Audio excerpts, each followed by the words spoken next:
të tjera politike.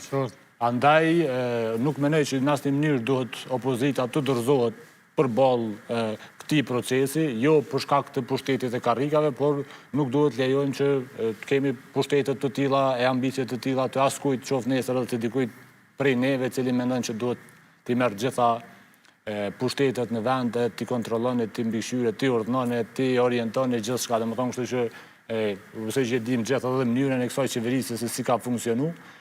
Ma shumë me njerëz jashtë institucioneve se sa prej institucioneve të cilët kanë marrë vendime.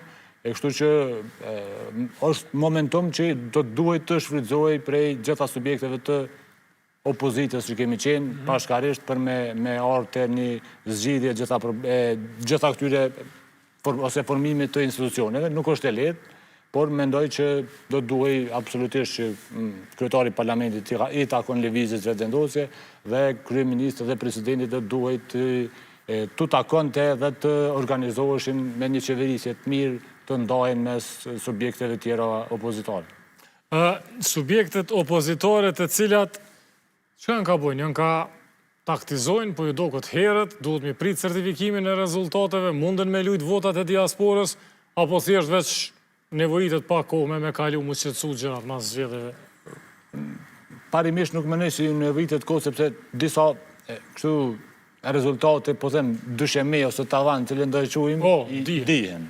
Edhe unë nuk jam pjesë e kryesisë edhe as e PDK-s, po jam pjesë e koalicionit. Merr mirë që sot kanë marrë mbledhje kryesia e Partisë Demokratike të Kosovës. Nuk kam prit më gjatë për me diskutuar rreth këtyre proceseve, që besoj që do duhet të vepronin gjitha subjektet tjera politike të fillojnë angazhimin, sepse pavarësisht i kanë numrat edhe e dinë se çka e qysh do të orientohen këto rezultate, që mos mbesin pjesën negociatave, jo hajde këtë ditë, ose me letër, ose pa letër, ose këta që t'i kenë të qarta rrugët për dal nga ky ngërsh institucional i cilën na ka fut ky pushtet. Por veprimet sot që i kom pa prej Partisë Demokratike, mlojnë me dëshiru